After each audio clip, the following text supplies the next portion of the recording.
todos, meu nome é Ana Campo Grande, alumni do mestrado em Estudos Interculturais para Negócios, do SCAP, e atualmente doutoranda do doutoramento em Estudos Literários, Culturais e Interartísticos da Faculdade de Letras da Universidade do Porto. Começo por agradecer à professora Clara pela oportunidade de poder partilhar este trabalho, sendo também um prazer estar com todos os presentes aqui nesta sessão. Então, respeitando o tema que nos traz aqui hoje, ou seja, do ponto de vista de património e educação, eu trouxe o trabalho que foi desenvolvido quando aluna do SCAP. O trabalho por si só já é um exemplo que vai de encontro ao tema abordado, uma vez que o mesmo foi desenvolvido em contexto educacional, como já referido, enquanto aluna do MISB e Junior Researcher, se assim pudermos dizer, num estágio curricular no Centro de Estudos Interculturais que decorreu durante o segundo semestre do segundo ano, em 2019. Um interesse que partilho com alguns dos investigadores é a literatura e a cultura, contudo, não esquecendo a vertente do mestrado que está relacionado com os negócios. O SEI foi o local escolhido e ideal para aplicar todos os conhecimentos adquiridos durante o percurso académico. Atlas das Paisagens Literárias, o Porto de Mário Cláudio, foi o tema escolhido para trazer aqui hoje para esta apresentação. Algumas questões que consideramos pertinentes responder logo no início desta apresentação, algumas até já quase respondidas. O que é estágio? Porque uma forma prática de aplicar conhecimento, e neste mestrado tivemos várias unidades curriculares que contribuíram positivamente para nos ajudar a criar perspectivas de como fazer investigação, bem como uma seleção de informação a apresentar.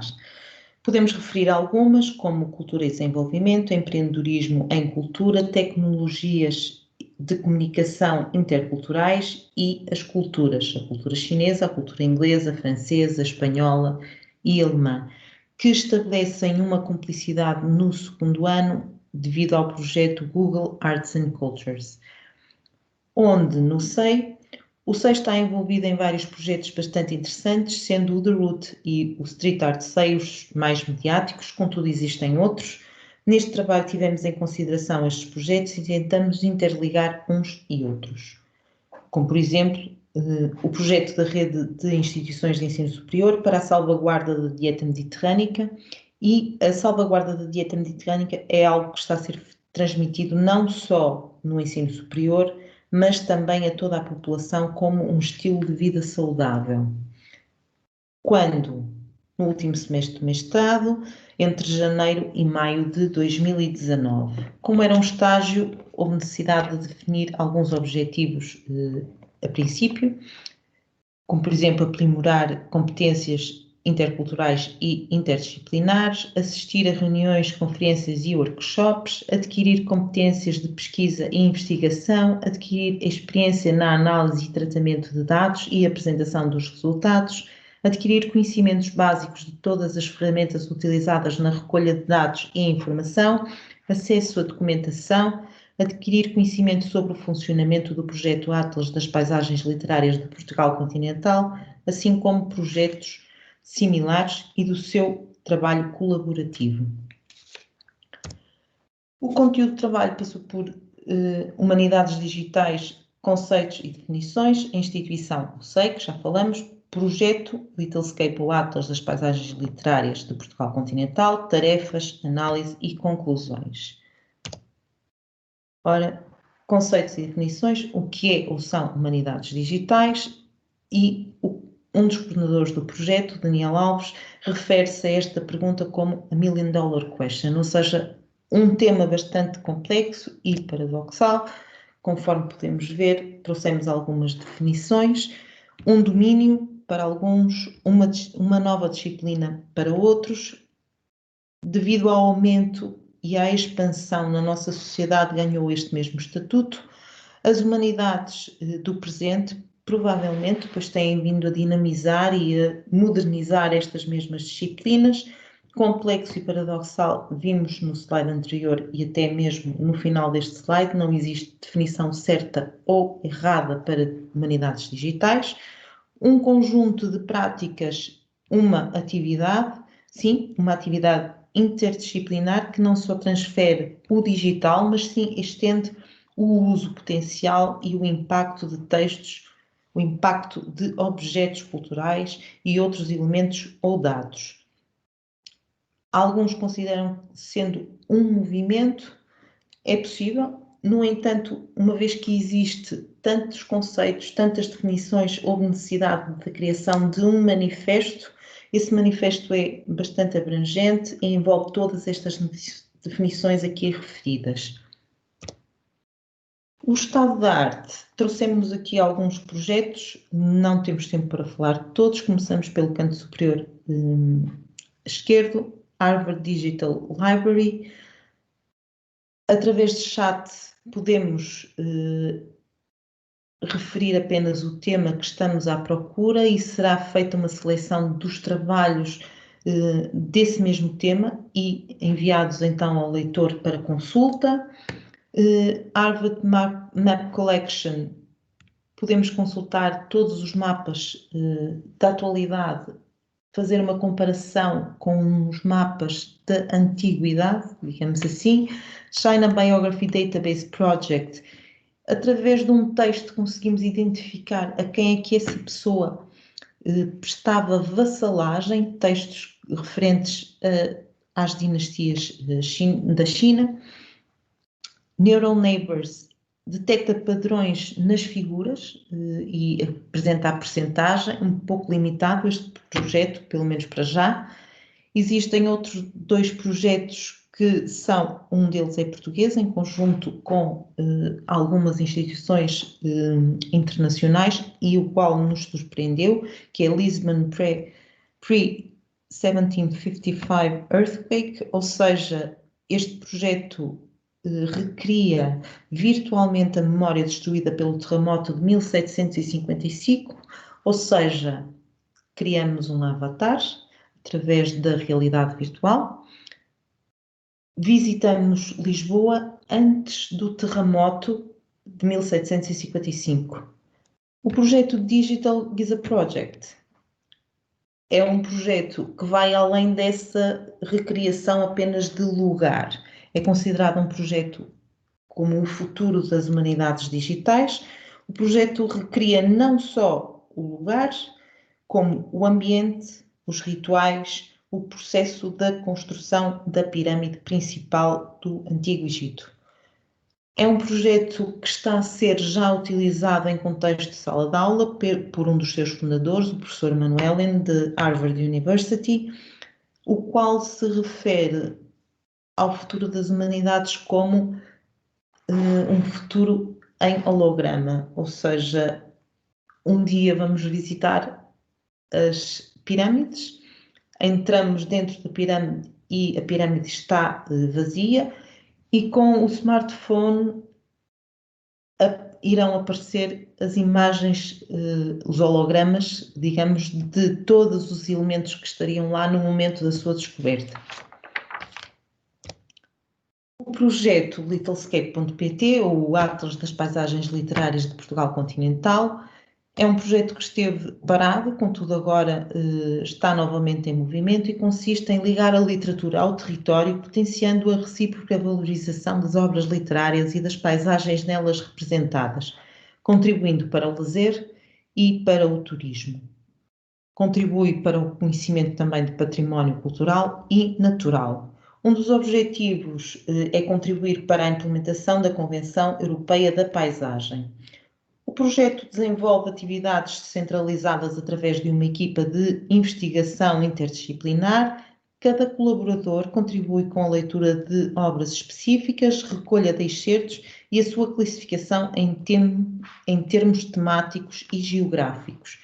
Para isso é usada uma base de dados online partilhada e colaborativa. No nosso caso foi o Porto, onde depois foi inserido então na base de dados, onde é partilhada por todos os colaboradores. O projeto utiliza o software GIS, Geographical Informational System, ou Sistema de Informação Geográfica, e na base de dados nós podemos fazer uso desse mesmo software quando selecionamos um elemento, esse elemento inserido na base de dados automaticamente vai ficar ligado a um local e usaremos para identificar esse local o Google Maps, que fornece um link, e quando acedermos à plataforma, o leitor que aceder à aplicação na web, neste caso na aplicação interativa que o projeto tem, vai poder aceder à palavra-chave, podemos dizer assim, e essa palavra-chave irá estar ligado a um lugar. As tarefas. Algumas tarefas foram, de facto, complicadas em realizar, mas foram realizadas, foram morosas. Passaram pela seleção da obra literária, o workshop, elaboração da base de dados para o projeto e a construção de rotas literárias, culturais e gastronómicas. A princípio, houve aqui na seleção da obra literária alguma indecisão de qual autor a escolher. Ambos escrevem sobre a cidade de Porto, tanto Mário Cláudio como Agostinho Bessa Luís, e denunciam de facto a sua proximidade. A escolha, no entanto, feita foi Mário Cláudio, onde Porto sendo a sua cidade natal e que o autor faz questão de não esconder em todas as suas obras. A obra escolhida foi Meu Porto. O Meu Porto é uma viagem pelos bairros e ruas, monumentos, restaurantes, gentes e hábitos de agora e de outros tempos, dividido, podemos dizer, em 5 caminhos, que é praticamente um guia da cidade invicta. O autor começa o livro com Pátria Mátria, onde denuncia logo ali a sua preferência pela cidade do Porto, a sua cidade natal, seguido de quadros onde as obras de arte retratam a cidade em diferentes épocas. O seguinte capítulo é Êxtasis, seguido de figuras, onde são referidas várias figuras emblemáticas da cidade do Porto, e o último capítulo é Carpe Diem, onde tem histórias da identidade dos tripeiros. Nesse capítulo aprendemos a cozinhar e relembramos ou conhecemos a história desse tão orgulhoso nome tripeiro.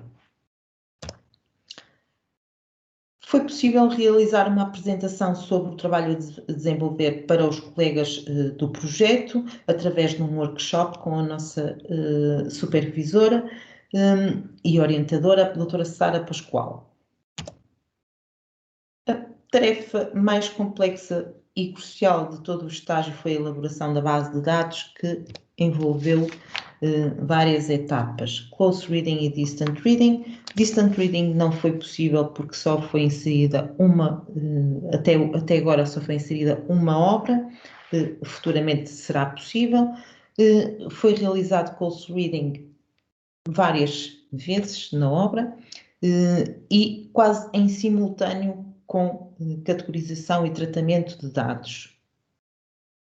Close reading foi feito de forma a poder automaticamente selecionar logo de início algumas das informações que seriam posteriormente necessárias para inserir na base de dados, e foi necessário fazer várias leituras para obter toda a informação relevante na obra.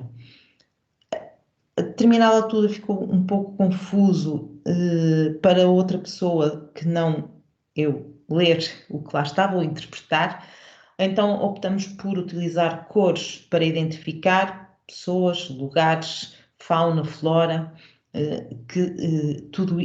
património cultural, património natural, tudo isso seriam categorizações para inserir depois na base de dados. Tratamento e categorização, foi aqui que surgiu alguns inimigos, o tempo e a localização. Localização, podemos dar um exemplo, freguesias. As freguesias já não são as mesmas da infância do autor, da adolescência ou da altura em que foi escrita a obra, 2001. Estamos a analisar a obra 20 anos mais tarde, daí o tempo também ser um inimigo presente. Trabalho de campo e testar rotas. Trabalho de campo foi feito com o objetivo de verificar se os locais ainda existem ou existiam, como diferem da representação do autor, se é que diferem, ou da própria nossa interpretação da representação do autor, da leitura, depois da leitura da obra. Testar as rotas foi algo que foi necessário planear e para isso utilizamos o Google, uma vez que contabiliza e o tempo, a distância, informa quais os transportes disponíveis. É uma ferramenta, de facto, bastante detalhada nesse aspecto. A tarefa que foi mais complexa foi, de facto, a inserção dos dados. Não existia grande informação sobre o Porto, apenas Lisboa, uma vez que a maioria dos colaboradores do projeto são de Lisboa, ou seja, foi necessário criar várias entradas e sentimos que deixamos alguma da informação que consideramos importante foi deixada de fora porque não havia como categorizar, não existe categorização para tudo. As rotas construídas. As rotas construídas foi a Rota da Boa Nova, a Rota Queimada e a Rota da Liberdade ou Rota Revolucionária. A Rota da Boa Nova tem início São João da Foz, onde viajamos, digamos, até ao século XIX, percorrendo a Marginal no elétrico. Termina no restaurante da Boa Nova, ao sabor das pataniscas ou iscas de bacalhau, com arroz de carqueja, que hoje já não é arroz de carqueja, é servido com arroz de feijão. A Rota Queimada é uma rota para fazer experiências de culinária, uma vez que tem início na Casa da Pelada, uma casa emblemática da cidade do Porto. É feito o passeio até à Casa Queimada, daí a Rota Queimada, a pé, para que seja possível verificar o casario de Ramalde, como se refere Mário Cláudio, e é feito então um workshop, ou foi programado um workshop de culinária para fazer então a famosa farinha de pau de Ana Plácido, que faculta a receita numa carta a uma amiga. A última rota tem início no convento de São Bento de Ave Maria, a atual estação de São Bento, e termina então a rota. É uma rota onde podemos então experimentar as tripas à moda do Porto. Na Casa Correia, todas as quintas-feiras, é o prato do dia. Algumas coisas caricatas que aconteceram no teste das rotas foi, não tivemos em conta os altos e baixos da cidade. Claro que as nossas cobaias ficaram cansadas e então houve necessidade de fazermos uso do novo meio de transporte na cidade de Porto, um transporte que invadiu a cidade, que é a trotinete elétrica. Um outro contratempo, até um pouco caricato, foi, não era um teleférico, não tivemos em conta que o elevador dos guindais fosse considerado algo problemático para as nossas cobaias, devido a vertigens, mas foi algo que demorou algum tempo, mas valeu a pena a viagem. Foi feito e foi algo que foi de bastante agrado até das cobaias. Algumas conclusões. As humanidades digitais revelaram ser um campo ainda em crescimento e com um imenso potencial ainda a atingir. O trabalho realizado foi um trabalho que envolveu bastante dedicação e gosto pela literatura, pelas esculturas, turismo. Foi um trabalho que me surpreendeu pela positiva e que abriu portas para uma nova etapa. Etapa essa que se resume agora a um doutoramento nessa mesma área e espero no futuro, nesta nova etapa, poder fazer mais contributos para novos projetos e assim fazer também, ou colaborar também continuar a colaborar, digamos assim, neste projeto. Obrigado pela vossa presença, obrigada a todos, bom dia e até à próxima.